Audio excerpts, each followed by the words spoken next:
പടത്തിനെ ഇട്ട് ആക്ഷേപിച്ച് ഒരുപാട് പരിപാടികൾ ചെയ്യുന്നുണ്ട്. എല്ലാം കുറേ പടങ്ങൾ റിവ്യൂ ഇടുക. കള്ളപ്പണം എടുത്ത് പൊട്ടട്ടെ പറയാൻ പാടില്ല. ധ്യാനിനെ കുറിച്ച് അങ്ങനെ പറയാം. പുള്ളി ഫാദറാണ്. നമ്മൾ ടി വി എന്ന് പറഞ്ഞ പ്രൊഡക്ഷൻ കമ്പനിയാണ്. നമ്മളിപ്പോൾ ഒരു 8 പടം 8ാമത്തെ പടമാണ് നമ്മൾ പടം ഫൈനാൻസ് ചെയ്യുന്നത്, പ്രൊഡ്യൂസ് ചെയ്യുന്നത്. അപ്പോൾ ഈ ഒരു പടത്തിൽ ഇപ്പം റിവ്യൂസ് എല്ലാം വന്നു തുടങ്ങിയിട്ടുണ്ട് ഓൺലൈൻ മീഡിയയിൽ. ഈ റിവ്യൂസ് എല്ലാം എന്തുകൊണ്ടാണ് ഈ റിവ്യൂവേഴ്സ് ഇത്ര അവരുടെ പേഴ്സണൽ ഒപ്പീനിയനാണ്. ഒരു ഉണ്ണി വ്ളോഗ്സ് എന്ന് പറഞ്ഞൊരു ആക്ച്വലി അവരുടെ പേഴ്സണൽ ഒപ്പീനിയൻ പറഞ്ഞ് അതിൻ്റെ അവസാനം പറയുകയും ചെയ്തത് എൻ്റെ പേഴ്സണൽ ഒപ്പീനിയനാണ്, നിങ്ങൾ പടം കണ്ടിട്ട് നിങ്ങൾ തീരുമാനിക്കുന്നത്. പക്ഷേ ബാക്കിയുള്ള റിവ്യൂവേഴ്സ് ഇതുപോലെ പേഴ്സണൽ ഒപ്പീനിയൻ അവരെടുത്ത് പറയുന്നില്ല. അവർ പടത്തിനെ ഇട്ട് ആക്ഷേപിച്ച് ഒരുപാട് പരിപാടികൾ ചെയ്യുന്നുണ്ട്. എല്ലാം കുറേ പടങ്ങൾ ഇറങ്ങിയ ഒരുപാട് പടങ്ങൾ. നമ്മൾ പ്രൊഡ്യൂസേഴ്സ് നല്ല ഹാർഡ് വർക്ക് ചെയ്തിട്ടാണ്. ബിസിനസ് മാത്രമല്ല, ആക്ടേഴ്സ് ആണെങ്കിലും ക്രൂ ആണെങ്കിലും എല്ലാവരും ഒരുപാട് കഷ്ടപ്പെട്ടിട്ടാണ് ഈ സിനിമ ഇടിക്കുന്നത്. ഒരുപാട് നാളത്തെ ഹാർഡ് വർക്കാണ്. അപ്പോൾ ഇത് തരം തഴഞ്ഞിങ്ങനെ റിവ്യൂവേഴ്സ് പറയുന്നത് ഞങ്ങൾ ഒരുപാട് കഷ്ടപ്പെട്ടാണ് പടം പിടിക്കുന്നത്. അപ്പം നിങ്ങളാരും ഈ റിവ്യൂവേഴ്സിൻ്റെ ഒപ്പീനിയൻ കണ്ടിട്ടല്ല സിനിമ കാണുന്നത്. നിങ്ങളെല്ലാവരും തിയേറ്ററിൽ പോയി നിങ്ങൾ സിനിമ കണ്ടിട്ട് നിങ്ങൾ വിലയിരുത്തണം. അല്ലാണ്ട് റിവ്യൂവേഴ്സ് പറയുന്നത് അല്ല കേട്ടിട്ടല്ല പടം കാണേണ്ടത്. എൻ്റെ ശക്തമായ വിശ്വാസം ഒരു ലോബിയാണെന്നാണ്. I'm not really sure, but this what I have to say. Go watch the film yourself and then tell your honest opinion online or wherever it is. ധ്യാനൊക്കെ നല്ല കോൺഫിഡൻസ് ആയിരുന്നു സിനിമയിൽ. അപ്പോൾ അത് നിലനിർത്തിയിട്ടുണ്ടെന്ന് തന്നെയാണോ പറയുന്നത് സിനിമയിൽ? ഡെഫിനറ്റ്ലി. കാരണം ഈ പടം ഒട്ടും ഒരു മോശം പടമല്ല. ഇത് നല്ലോണം നല്ല സിറ്റുവേഷണൽ കോമഡീസ് ഒരുപാടുണ്ട്. കുറേ കോംബോസ് ഉണ്ട്. നല്ല രീതിയിൽ കോമഡി വരുന്ന രീതിയിൽ നല്ല ധ്യാനും ജീവൻ ദേവിദർശൻ്റെ കോംബോസ് ആണെങ്കിലും പിഷാരടി പിന്നെ അജു വർഗീസിൻ്റെ കോംബോ ആണെങ്കിലും അവരൊരു ഗുഡ് കോപ്പ് ബാഡ് കോപ്പാണ് കളിക്കുന്നത്. But that Nol is very very nice. നല്ല കോമഡിയാണ്, നല്ല ഫണ്ണാണ്. തിയേറ്ററിൽ ഇരിക്കുമ്പോൾ ഞാനിപ്പം ഇത് സെക്കൻഡ് ഷോ ആണ്, 2ാമത്തെ ഷോയിലാണ് വരുന്നത്. ഫസ്റ്റ് രാവിലത്തെ FDFS പോയായിരുന്നു. അപ്പോൾ ആ തിയേറ്റർ ഫുള്ളായിരുന്നു. അപ്പോൾ തിയേറ്റർ ഓബിയസ്ലി ഒരുപാട് പേര് എല്ലാവരും ടിക്കറ്റ് എടുത്ത് പേര് എല്ലാവരുടെയും പേരും എല്ലാവർക്കും അറിയാവുന്ന കാര്യമാണ്. ബട്ട് പ്രേക്ഷകരെല്ലാവരും ഭയങ്കര ചിരിച്ചു, ഒരുപാട് ചിരിച്ചു. പല ഇൻസ്റ്റൻസസിലും ത്രൂ ഔട്ട് ദ ഫിലിം ചിരി ഉണ്ടായിരുന്നു. സിനിമയിൽ സ്റ്റാർട്ടിങ് മുതൽ എൻഡ് വരെ പ്രേക്ഷകർ നല്ലോണം ചിരിക്കുന്നുണ്ടായിരുന്നു. അത് ഇവിടെ ഞാൻ കണ്ടു, രാവിലെ ഷോയിനും കണ്ടു. അപ്പോൾ നിങ്ങളാരും ഈ റിവ്യൂവേഴ്സ് പറയുന്നത് കേട്ടിട്ടല്ല സിനിമ കാണേണ്ടത്. നിങ്ങൾ പറഞ്ഞു നിങ്ങൾ പടം കണ്ട് നിങ്ങളാണ് ഈ പടം വിലയിരുത്തിയത്. ഏത് പടമാണ്?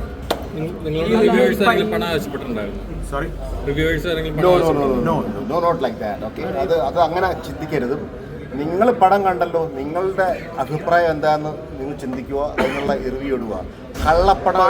കള്ളപ്പണം എടുത്ത് പിന്നെ സിനിമ എടുക്കുന്നതിനെ കുറിച്ചൊക്കെ ഇന്നലെ ഞങ്ങളുടെ മീഡിയ ഇതിനകത്ത് സംസാരിച്ചു. മോനും ഉണ്ടായിരുന്നു.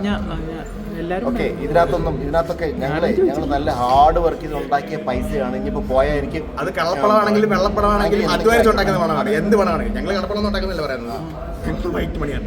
സോ നിങ്ങൾ റിവ്യൂ ചെയ്യുക. നിങ്ങൾ പടത്തെക്കുറിച്ച് ചിന്തിച്ച് നല്ലതാണെന്നുണ്ടെങ്കിൽ നല്ല അഭിപ്രായം തരുക. അല്ലാതെ ഫോക്കസ്മാരെന്ത് ചെയ്താലും ഞങ്ങൾക്ക് അതന്നെ ചോദിക്കാൻ വന്നില്ല. അതായത് പലപ്പോഴും ധ്യാൻ ശ്രീനിവാസന്റെ പടം ഇറങ്ങുമ്പോൾ പേഴ്സണലി ടാർഗറ്റ് ചെയ്യുന്നത് ധ്യാൻ ശ്രീനിവാസന്റെ പടത്തിന് പേര് ചാർത്തി കൊടുത്തത് ഈ റിവ്യൂവറാണ്. ഈ അത് ഇന്നലെ പറഞ്ഞത് ഒരു പോഷകത്തരമാണ്. പുള്ളിക്കാരൻ അങ്ങനൊന്നും പോകുന്ന ആളെന്നാണ് എനിക്ക് തോന്നുന്നില്ല. ഓക്കെ, നിങ്ങൾ കള്ളപ്പണം വെളുപ്പിക്കാനായിട്ട് കുറെ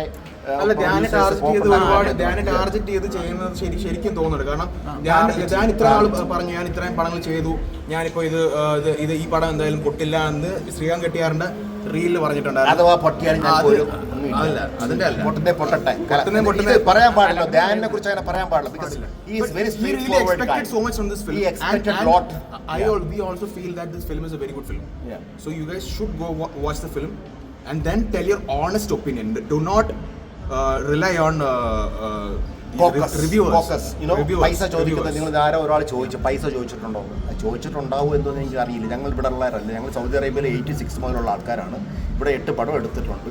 എല്ലാം നല്ലപോലെ പോയിട്ടുണ്ടെന്നാണ് നമ്മുടെ വിശ്വാസം. ഞങ്ങളെടുത്ത ട്യൂമെൻ എന്ന് പറഞ്ഞ പടം ഓടാത്തത് ഇതുകൊണ്ട് തന്നെയാണ്. എന്താ ഈ പറഞ്ഞ ചോദിച്ചമാർക്ക് ഞങ്ങൾ പറഞ്ഞു അത്രേ ഉള്ളൂ. അല്ല, ഈ റിവ്യൂസും പേഴ്സണലി ടാർഗറ്റ് ചെയ്യുമെന്ന് വിചാരിക്കുന്നുണ്ടോ? പേഴ്സണലി ധ്യാൻ ശ്രീനിവാസന്റെ നടനെ പലപ്പോഴും ടാർഗറ്റ് ചെയ്യുന്ന പോലെ റിവ്യൂസ് വരുന്നുണ്ട്. അപ്പൊ ഈ റിവ്യൂ ടാർഗറ്റ് ആയിട്ട് അത് നമുക്ക് തോന്നുന്ന പേഴ്സണൽ, അഗൈൻ ഞാൻ പറയാം, പേഴ്സണൽ ഒപ്പീനിയൻ ആണ് നമ്മൾ പറയുന്നത്. അല്ലാണ്ട് നമ്മൾ അടിച്ചേൽപ്പിച്ച് ഒരു നമ്മുടെ അഭിപ്രായം ആളിനെ അടിച്ചേൽപ്പിക്കുകയല്ല. എൻ്റെ പേഴ്സണൽ ഒപ്പീനിയനാണ്, ഇത് ടാർഗറ്റഡ് ആണെന്ന് തന്നെയാണ് എനിക്ക് എൻ്റെ ശക്തമായ വിശ്വാസം. അല്ല, അദ്ദേഹത്തിന്റെ പേരെടുത്ത് പറയാം. അങ്ങനെ ചുമ്മാ ചോദിച്ച് ഇങ്ങനെ ഒരു അല്ലാത്ത കാര്യങ്ങൾ ചോദിച്ചോളൂ, കാര്യങ്ങൾ പറയാം. അല്ലാതെ ആര് പൈസ വാങ്ങിച്ചെന്നോ മറ്റൊന്നും ചോദിക്കുന്നത് ഇറ്റ്സ് നോട്ട് ഗുഡ്. ഇന്നലത്തെ കള്ളപ്പണം എന്ന് പറഞ്ഞ സംഭവം ഇന്ന് സിനിമയെ ബാധിച്ചിട്ടുണ്ടെന്ന് തോന്നുന്നുണ്ടോ? ഓഫ് കോഴ്സ് ബാധിച്ചിട്ടുണ്ട്. അതായത് ഇപ്പോഴും എല്ലായിടത്തും നല്ല റിവ്യൂ തരുന്നുണ്ട്. ചിലരൊക്കെ ഞാൻ നേരത്തെ പറഞ്ഞതുപോലുള്ള ചില കാര്യങ്ങളൊക്കെ ഇടുന്നുണ്ട്. അത് എന്തുകൊണ്ടാണെന്ന് ഞങ്ങൾക്ക് ഇവിടുത്തെ സിസ്റ്റം ഒന്നും അറിയില്ല. ഞങ്ങൾ NRIs എടുത്ത ഒരു മൂവിയാണ്. അതിനെ സപ്പോർട്ട് ചെയ്യേണ്ട നമ്മുടെ കേരളത്തിലുള്ള ജനങ്ങളുടെ ഒരു ഇതാണ് അല്ലേ. നിങ്ങളെല്ലാവരും സപ്പോർട്ട് ചെയ്ത രീതിയിലുള്ള റിവ്യൂ ഇട്. പടം നല്ലതാണെന്ന് നിങ്ങൾക്ക് തോന്നുന്നുണ്ടോ? അല്ല, പടം നല്ലതാണെന്ന് തോന്നുന്നുണ്ടോ? നിങ്ങൾക്ക് തോന്നുന്നുണ്ടോ? എങ്കിൽ നിങ്ങൾക്ക് ഞങ്ങളെ സപ്പോർട്ട് ചെയ്യൂടെ? ചിലരൊക്കെ നിങ്ങൾ ചോദിച്ചതുപോലെ ഓണസ്റ്റ് റിവ്യൂസ്, അതായത് നല്ല റിവ്യൂസ് ഒരുപാട് പേര് പറഞ്ഞിട്ടുണ്ട്. അത് ആരും സോഷ്യൽ മീഡിയയിൽ അധികം ഷെയർ ചെയ്തിട്ടില്ല. ഡി ഗ്രൂപ്പിന്റെ ഇൻസ്റ്റാഗ്രാം പേജിൽ പോയി കഴിഞ്ഞാൽ കാണാം അത് എന്തൊക്കെ നല്ല റിവ്യൂസ് വന്നിട്ടുണ്ടെന്നുള്ളത്. ഈ നെഗറ്റീവ് മാത്രം എടുത്ത് തള്ളിക്കയറ്റി വിടുകയാണ്. അതാണ് ഈ ഏറ്റവും വലിയ പ്രശ്നം. അത് ചെയ്യാൻ പാടില്ല. ചില മീഡിയാസൊക്കെ ചെയ്തവരെ ഞാൻ വിളിച്ച് സംസാരിച്ച് അവർക്ക് മനസ്സിലായി പല കള്ളത്തരങ്ങളും പലതും ഇന്ന് രാവിലത്തെ ഷോയ്ക്ക് കാര്യങ്ങൾ പറഞ്ഞിട്ടുണ്ട്. ഇവർക്കെതിരെന്തെങ്കിലും നിയമ നടപടി പോകണമെന്നുണ്ടെങ്കിൽ അതിനുള്ള സമയം ഒന്നും നമുക്കില്ല. നമ്മളിവിടെ കിടന്ന് അല്ല, നിങ്ങൾ ഇത്രത്തെ കഷ്ടപ്പെട്ടെടുത്ത സിനിമ ഉറപ്പായിട്ടും അങ്ങനെ ആരെങ്കിലും ചെയ്യുകയാണെങ്കിൽ നിയമപ്രകാരം തന്നെ പോകും. അല്ലാതെ ഒരു ഈ പറഞ്ഞ അശ്വിൻകോക്ക് എന്ന് പറയുന്ന റിവ്യൂവർ ഒരു സിനിമയ്ക്ക് മോശം റിവ്യൂ ഇട്ടത് ഡിലീറ്റ് ചെയ്ത ഒരു വ്യക്തിയും കൂടിയാണ്. ഇതുപോലെ അശ്വിൻകോക്ക് എന്ന് പറയുന്ന ഒരു റിവ്യൂവർ ആ ഇട്ട റിവ്യൂ റിമൂവ് ചെയ്തിട്ടുണ്ട് യൂട്യൂബിൽ നിന്ന്. ഞങ്ങളൊന്നും പറഞ്ഞിട്ടൊന്നുമല്ല. പുള്ളിക്ക് തന്നെ തോന്നി കാണുമായിരിക്കും. അല്ലാതെ ഞങ്ങൾ വരട്ടാനോ അല്ലെങ്കിൽ കാശ് കൊടുക്കാനോ ഒന്നുമില്ല, പോകാൻ താല്പര്യമില്ല.